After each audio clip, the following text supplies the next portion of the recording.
벡터 시프트에 오신 계월 환영합니다. 먼저 이 도구에 대해 설명해 드리겠습니다. 이것은 코드 없이도 우리의 작업 도구와 작업 공간을 자동화할 수 있게 해주는 AI 도구입니다. 코드 없이도 가능하다는 점 이해하셨죠? 사실 마케나 자피엘 같은 코드 없는 AI 자동화 프로그램들이 이미 꽤 많이 있습니다. 특히 자피엘은 조금 더 간단한 편이죠. 하지만 벡터 시프트는 이런 소개와 환영 인사를 제공합니다.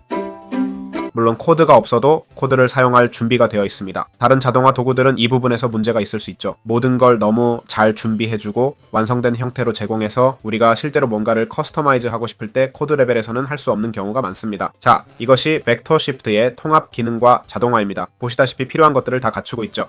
필요한 모든 언어와 언어 모델을 지원합니다. 예를 들어 챗GPT, 엔트로픽, 야마, 아마존의 모델, 미스트랄 등이 있고 딥식는 보이지 않네요. 하지만 아마 연결할 수 있을 거예요. 주목할 점은 다른 자동화 도구에는 없는 챗봇 만들기 기능이 있다는 겁니다. 이건 정말 중요하죠. 워크플로우 자동화 등도 가능합니다. 자, 이것이 벡터 시프트 도구입니다. 벡터 트립스 시작하기, 기본적으로 계정 만들고 시작하기 누르세요.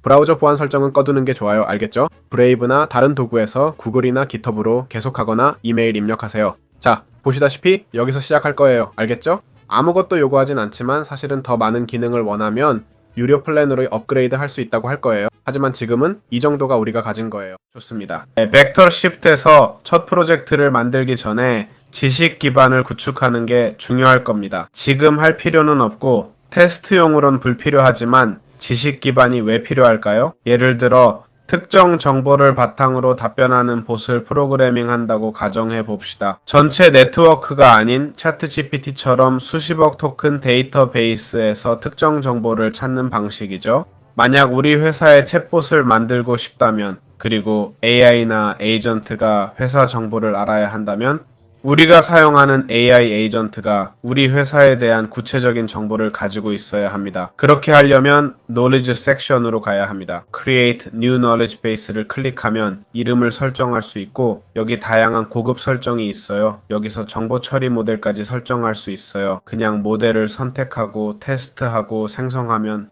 여기서 파일을 올릴 수 있어요. 파일은 어떻게 올리는 게 좋을까요? URL을 스크랩해서 모든 정보를 가져올 수 있지만 어떤 문제가 있을까요? 이런 방식은 과도한 처리가 필요해서 항상 일반 텍스트로 보내는 게 더 좋아요. 즉, 우리가 원하는 정확한 정보만 담긴 텍스트 파일 .txt를 올리는 거예요. 이게 에이전트나 다른 용도의 지식 기반을 만드는 가장 효율적인 방법이에요. 한편 벡터 시프트 내에서 우리는 어떤 도구든 연결하고 통합할 수 있습니다. 파이프라인 내에서 워크플로우나 작업 공간을 설정할 때 당연히 API 자격 증명을 요구할 것입니다. 하지만 프로필에서 직접 하고 싶다면 해야 할 일은 화면 왼쪽 아래에 있는 개인 메뉴로 가서 프로필을 선택하는 것입니다. 프로필 내에서 연결 섹션으로 이동합니다. 연결을 선택하면 여기에 도착합니다. 보시다시피 벡터 시프트에 포함된 모든 통합이 여기에 있습니다. 에어테이블, 디스코드, 이메일, 캘린더, 구글 문서, 스프레드시트, 구글 드라이브, 아웃룩, 원드라이브, 노션, 슬랙, 깃허브, 몇몇 CRM, 드롭박스, 팀스 등 정말 인기 있는 통합들입니다. 하지만 딥세크나 오픈루터 같은 통합은 없습니다. 그 정도로 제한적이라는 점이 의아합니다. 사실 통합의 수에서 두각을 나타내는 도구는 아닙니다. 이 점은 인정해야 합니다. 다른 도구들은 400개까지 통합이 가능한데 반해 여기는 보시다시피 60, 70개 정도이고 많은 것들이 빠져 있습니다. 하지만 바로 여기에서 우리는 그 모든 도구들을 연결할 수 있습니다. 벡터 시프트 API에 어떻게 접근할 수 있죠? 그리고 어떻게 사용할 수 있나요? 알겠죠? 우리가 사용한 방법에 대해서요. 좋아요. 기본적으로 왼쪽 상단으로 갈 거예요. 여기서 프로필 섹션으로 갈 거예요. 프로필 안에서 API 키 섹션으로 갈 거예요. 알겠죠? 여기서 보시듯이 키를 생성할 수 있어요. 그냥 생성을 누르면 돼요. 여기에 이름을 넣고 생성하면 앱이 만들어져요. 이해되셨나요? 이 앱은 다른 사람이 보면 안 돼요. 알겠죠? 여러분만 볼 수 있어요. API 사용을 보려면 사용량으로 가요. 여기서 우리가 사용한 모든 것을 볼 수 있어요. API뿐만 아니라 모든 것에 대해서요. 알겠죠? 전체 도구에 대해 전반적으로요. 만들 수 있는 최대 통합 수예요. 저장소, 보관, 작업 공간이에요. AI 모델 사용량이에요. 생성된 챗봇, 양식 등의 사용량이에요. 알겠죠? 사용량을 늘리고 싶다면요. 알겠죠? 이 도구를 계속 쓰려면 돈을 더 넣어야 해요. 결제로 가요. 아니면 구독 섹션으로 가는 게 좋겠네요. 먼저 구독하고 더 필요하면 결제로 가요. 그리고 계속 크레딧을 추가해요. 벡터 시프트에서 첫 프로젝트를 어떻게 만들 수 있는지 알아보겠습니다. 파이프라인에서 Create New Pipeline을 클릭하면 됩니다. 보시다시피 다양한 템플릿에 접근할 수 있습니다. Assistant, Basic, 생산성 챗봇 등 원하는 템플릿을 선택할 수 있죠. 저는 챗봇 템플릿을 선택하고 원치 않으면 오른쪽 상단에 스타트 블랭크를 누르세요. 템플릿 없이 시작하고 싶다면 그냥 빈 상태로 시작하면 됩니다. 원하는 대로 선택하면 됩니다. 벡터 시프트 작동 방식을 이해하기 위해 챗봇 만드는 법을 설명하겠습니다. 먼저 프로젝트를 만들고 그들이 템플릿을 제공할 겁니다. 걱정 마세요. 이 템플릿을 원하는 대로 수정하는 법을 알려드릴게요. 우리는 일반 섹션으로 템플릿을 시작하는데 이는 입력이 될 겁니다. 이 경우 우리가 보낼 입력은 선택한 대로 텍스트입니다. 하지만 입력은 오디오, 이미지, 파일 목록 등 다른 것일 수도 있어요. 중요한 건 여기 출력에 대한 설명이 있는 이유가 뭘까요? 여기에 outputs라고 표시된 이유는 뭘까요? 이건 우리가 입력에서 받게 될 출력이기 때문입니다. 여기 보이는 것처럼 출력이 텍스트이고 텍스트 유형이라고 알려줍니다. 이게 우리가 가진 특정 칸의 출력이에요. 이 출력은 챗봇에 메시지를 보냈을 때 나오는 소개 텍스트예요. 여기 실행을 누르고 안녕이라고 입력하면 그게 입력으로 전송돼요. 보시다시피 이 입력 텍스트가 데이터베이스로 전송됩니다. 데이터베이스는 여기 지식 기반에 있어요. 이미 설명했듯이 우리가 맞춤 설정한 거예요. 이게 왜 유용할까요? 우리 회사나 AI가 알았으면 하는 정보가 있다면 여기에 넣으면 돼요. 제가 테스트 해봤는데 지금은 비어 있어서 걱정 마세요. 여러분이 회사 관련 질문에 정확히 답하는 데이터베이스를 원한다면 바로 여기에 넣으면 됩니다. 데이터베이스를 가져와 드래그하고 테스트 유형을 선택한 뒤 입력을 선택하는 것만큼 쉽습니다. 입력을 여기서 저기로 드래그하면 자동으로 입력이 설정됩니다. 출력은 이 정보를 데이터베이스로 전달해 일치하는 정보가 있는지 확인한 결과입니다. 보시다시피 채팅 메모리를 만드는데 이는 정보를 저장하고 향후 응답을 위해 대화 내용을 통합합니다. 이는 채팅에서 나눈 대화를 저장하고 미래의 응답에 활용하기 위한 것입니다. 여기서는 AI가 대화 참조 또는 대화 기록을 가질 수 있게 한다고 설명합니다. 보시다시피 메모리 유형은 드래그 시 기본값인 토큰 버퍼입니다. 이제 메시지, 채팅, 지식 정보,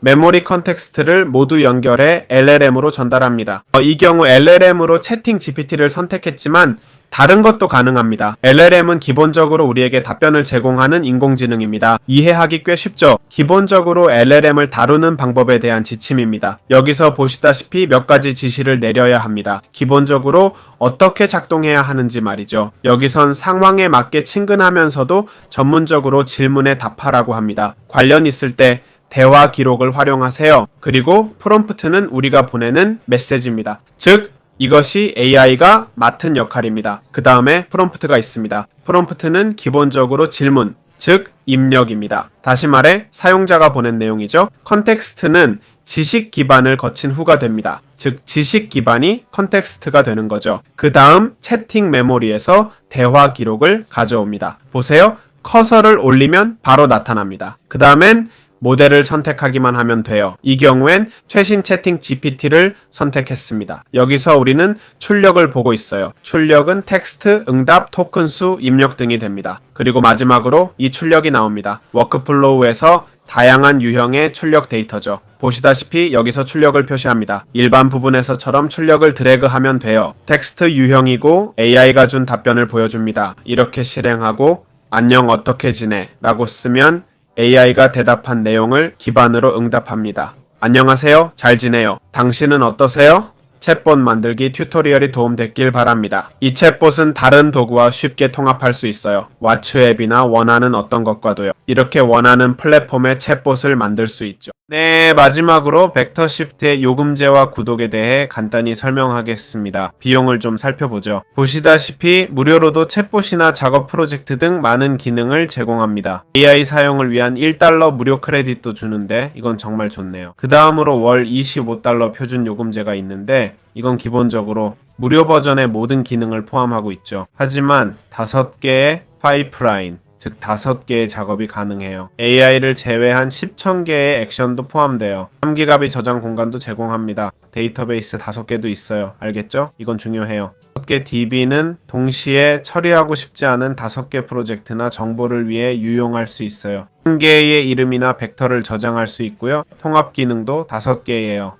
무료 버전은 통합 기능이 하나뿐이에요. 통합 기능 5개라고요. 통합 기능에 제한을 두는 건 좀 아쉽네요. 챗봇도 5개 제공합니다. 와, 5개 챗봇에 월 12달러면 정말 싸네요. 5개 대량 작업, 음성봇. 사실 꽤 저렴해요. 인정할 수밖에 없죠. 통합 제한이 좀 아쉽지만 5개 이상 쓰는 경우도 드물어요. 물론 그렇게 쓰는 분들도 있겠죠. 그렇다고 아니란 건 아니에요. 그리고 PRO 버전은 PRO는 대단하고 이름 그대로예요. 100개 프로젝트가 필요하면 125달러 내세요. PRO 구매자는 이미 도구 사용에 익숙해서 월 125달러를 낼 거예요. 처음부터 PRO로 시작하진 않을 거예요. 무료로 시작해 테스트하고 표준으로 넘어갈 것 같아요. PRO가 확실히 필요하다면 연간 구독으로 갈아탈 거예요. 20% 할인 받고요. 네, 한 번에 120만 원이 들겠지만 20% 할인은 받을 수 있어요. 무료 도구도 있다는 걸 꼭 말씀드려야겠네요. 이건 유료 서비스예요. 엔탈렌 같은 무료 자동화 도구나 더 저렴한 옵션도 있어요. 엔트렌은 무료라 로컬에서 쓸 수 있죠. 완전 싸진 않지만요. 좀 더 기술적이긴 해도 채널에 설명 영상이 있어요. 마케도 있는데 통합 기능이 더 많아요. 이것도 언급해야겠네요. 이 도구의 장점은 자동화와 챗봇을 함께 제공한다는 거예요. 둘 다 있지만 각각의 기능은 제한적이에요. 챗봇만 원하신다면 버드프레스 같은 걸 추천해 드릴게요. 자동화를 원하면 통합 기능 많은 메이커를 추천해요. 아니면 NA10을 더 추천하고 싶네요. NA10이 제일 좋지만 사용하기 정말 복잡해요. 마케보다 훨씬 더 복잡하고 마케는 무료가 아닐 수 있어요. 요금제에 따라 월 20달러 정도 내야 해요. 그게 제 최종 결론이에요. 챗봇, 자동화 등 모든 기능이 필요하다면 이 도구가 좋을 거예요. 3. 챗봇과 자동화는 크게 다르지 않아요. 챗봇도 자동화할 수 있거든요. 그런데 말이죠. 챗봇 전용 도구가 있으면은 챗봇 만들기가 훨씬 쉬워요. 여기 챗봇들은 데모 수준이에요. 보프레스 같은 전문 도구만큼 제어할 수 없어요. 자, 이게 제 평가예요. 이 도구랑 다른 것들도 테스트해 보세요. 이 도구도 정말 좋아요. 오해하지 마세요. 테스트는 아주 잘 되고 빨라요. 결코 나쁜 도구가 아니에요.